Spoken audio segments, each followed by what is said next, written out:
Yo, yo, welcome to my block. My name is Andre Webley, and this podcast is a documentation of my life, business, and fitness, as well as giving you all some healthy tips and tricks to help you benefit with your body and mind. Are you ready? Let's go.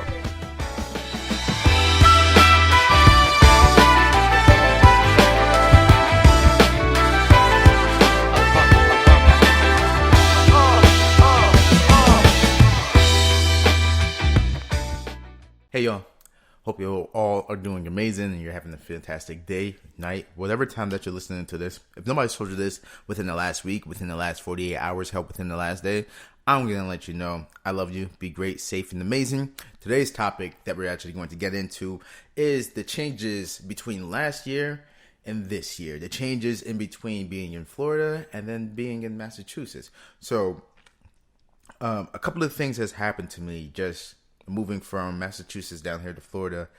And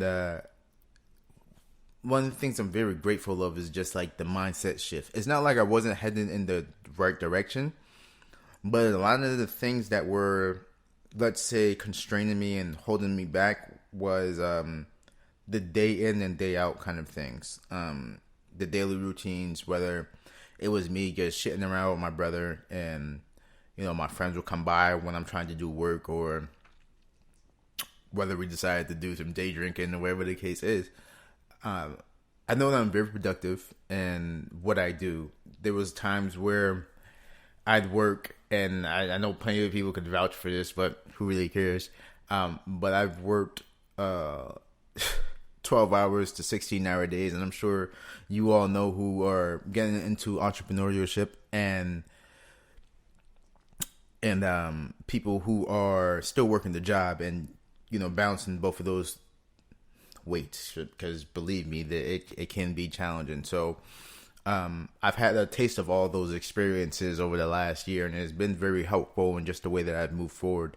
And even just coaching people felt better this time around. Not to say that I didn't know what I was doing before, or that I wasn't confident in what I was doing. It's just like now it feels like I've definitely proved something to myself, and this was the whole entire reason why I moved down here, was so I could prove to myself that no matter where I take my skill, I'm going to be able to transfer it. I'm going to be able to do this no matter what.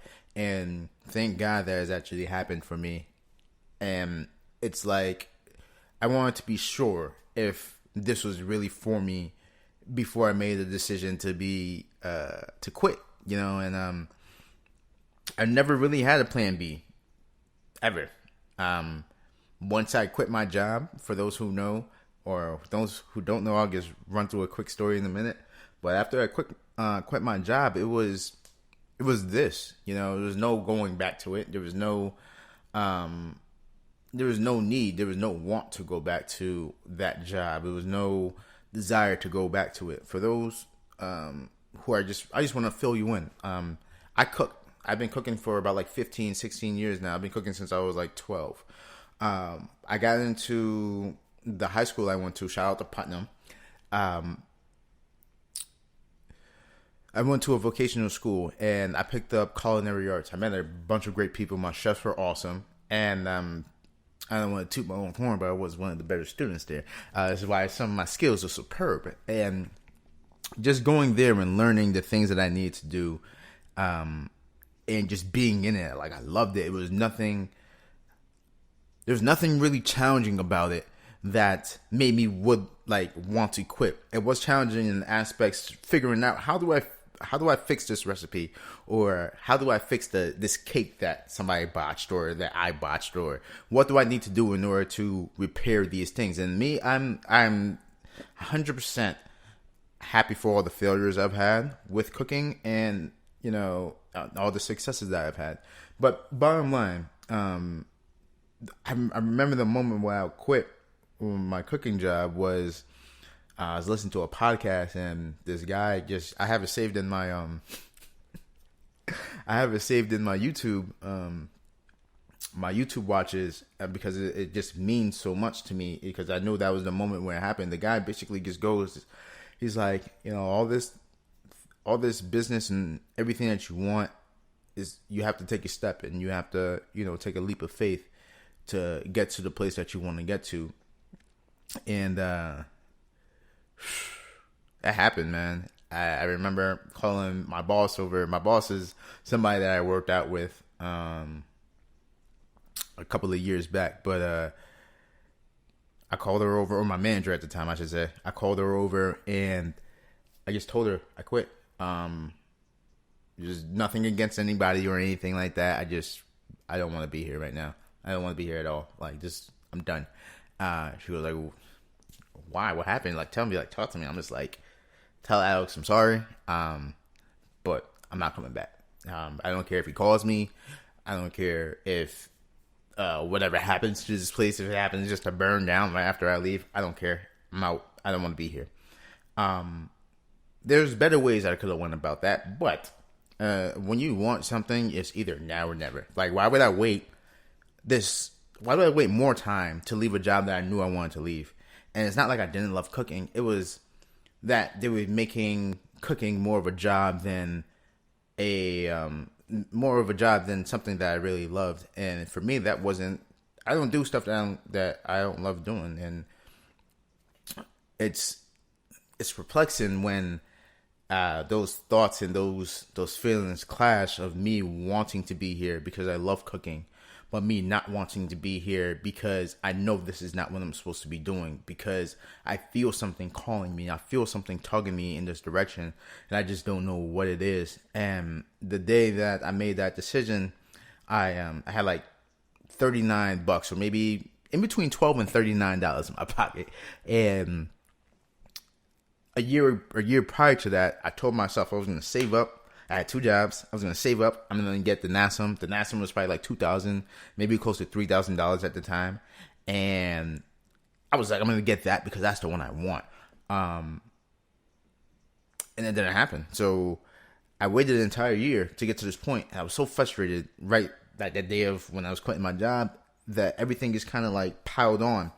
And I was like, I had $12 last year this time. Now I have like the same amount or $12 more, and I'm not moving anywhere. I don't feel any closer to my goal. So I quit that same night.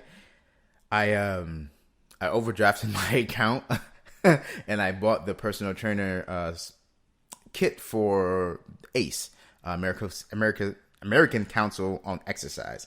And that's when I'm certified, and I'm a regular personal trainer, and I'm a senior fitness trainer as well. So those are 2 things that I specialize in on paper. So after I got out of that slump of being in a job, things kind of changed for me. It was a little bit harder, clearly, to make money, because when you're first starting off, who knows you besides the people that are around you? Everybody known me for exercising, but nobody's known me for personal training. So how do I get back, or how do I get into the saddle of working out with people or training people? How do I convince you all, or how do I persuade you all that this is going to be beneficial for you because I'm teaching you how to do this? It's not somebody else. And those who were my clients and those who are my clients know the difference in between having a trainer and not having a trainer. Having a trainer like me, and then having a trainer that's at your local gym. Fast forward just a couple of years into me actually being like 2 years into personal training. I have clients. I'm moving forward, but I'm doing a lot of work. I'm doing a lot of leg work. Then I have a car, and I was taking the bus everywhere, so I'm like burning hours just taking the bus to the gym multiple times a day. Had to get myself a bus pass. There was a lot of things that I was doing that I couldn't depend on anybody to do for me, and it made me aware of my situation. It made me aware that if you truly and deep down you really desire something, you're gonna go and get it. I always tell people that I felt like God was testing me. It's like, how bad do you really want this? It's the middle of winter. You have 4 to 5 clients. How are you going to take care of this? What are you going to do? How are you going to get down to the gym? And are you willing to do the things that you need to do to get there? Yeah. there was times where I had to walk to the gym because I didn't have enough money to take the bus, or I had to take the bus one way. I had to choose: did I want to take the bus there, or did I want to take the bus back? And there was plenty of nights where I walked home from like 7 to 9, and got back up the next day at about like 7 o'clock to start again. And it was one of the most trying points of my life, because I could have easily just been like, fuck this, I don't want to do that. It's a lot of work for people who aren't paying me what I think I deserve, but I'm doing this, but I'm here. I didn't start this for no reason. I didn't start this to give up. So day in and day out, I would read these books. And these books I've always been telling people about. I've always been telling these people about. .com Secrets and Expert Secrets by Russell Brunson. And then I bought like a whole slew of books during that year too, like last year. I bought 12 books. I read 12 books last year, just on moving forward in life, business and health, and in general, how to talk to people, how to overcome some of these things that I'm dealing with, whether it was personal or whether it was out there in public. Like, how do I deal with people? How do I deal with rejection? How do I deal with honesty with people? Like, am I going to be more confrontive with people, or am I going to be more conservative? So I had to find like a healthy balance of both of those, because I'm not the kind of person that's going to sit by and let something happen for so long. I'm totally just not that guy, especially if I start to feel it burning. I have a very hard time holding my tongue, especially when it's something I'm super passionate about: fitness, nutrition, and pushing people forward. My goal with my business is to make sure that you never need me again. The point behind me saying that was that if I teach you everything that I know, you shouldn't have to come back to me for that same exact reason. So if I showed you how to do weight loss, and I showed you how to burn the fat, and I showed you how to do these functional fitness exercises, all within 12 weeks, 3 months, I showed you everything that you need to know. Plus, I gave you multiple PDFs that you probably never opened, and I gave you extra workouts. I gave you the time, the texting, even the tips and tricks that you typically don't even get from anybody unless you're like deep in the web. And even at that, who's going to sit there and tell you about, the things that you should do with your wrist while you're curling to make curling easier? Nobody's going to fucking sit there and talk. Like, who goes on the internet and looks up how to make curling easy? Nobody.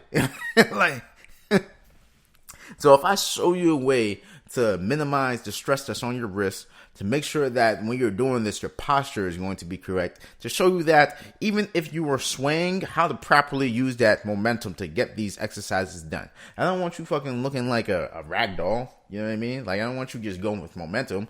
I want you to be able to either, if you are going with momentum, I need you to be able to control it on one of these ways, either going up or coming back down. I need you to control it, because we're going to work some muscle, and there's no way in the hell I'm going to have you out here looking like a fool, because that's not what you hired me to do. You hired me so you didn't look like a fool, so you didn't feel insecure about what you're doing, so you didn't feel like I'm lost. My goal is to show you how not to be lost in the gym. My goal is to show you how not to be lost when you go into the store. My goal is to show you how you can actually eat and benefit yourself, because these things are rightfully ours. This body that we have, this wonderful body that we have, it's rightfully ours. Why wouldn't you want to move forward and dedicate time, effort, and space into something that you know for a fact is going to make you happy? And a lot of people like to think about, let's say, physique and how they look. And that goes away, because we're all going to get old, and we're all going to get wrinkly, and we might not be as sexy as we are in our 20s. And that's totally fine. But what I want you to realize is that throughout the fitness, throughout the health, and the nutrition things that we're going to be accomplishing, I'm going to show you how to live a healthier life, have a healthier balance. Because I don't know anybody, even bodybuilders, physique bodybuilders or whatever kind of bodybuilders they know. Anybody that's in competition, they have an off season or a season that is more laxed, right? So NBA players do like summer ball. Football players do like spring camp or like OTOs, OTAs. It's just practice, but at a lighter pace. So my goal is to show you how to do both of those things as well, because you could go balls to the wall. Everybody could do that.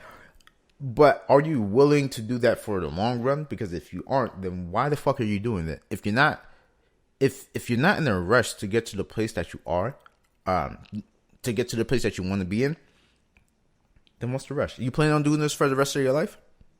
So what's the rush? I know plenty of 50-year-olds. You go on the internet right now that have six-pack abs. I know plenty of 20-year-olds that don't have abs at all. I know plenty of people my age that don't have abs at all. I know plenty of older women that have better looking butts than some of the younger women that I actually know. So it's a thing of beauty when you are taking that one step forward. I like to call it the 1% a day. If you're doing that and you're moving forward, wouldn't you think by next year you could get close to where you truly desire? If you were building upon that 1% every day for 90 days, that's 90% that you just built.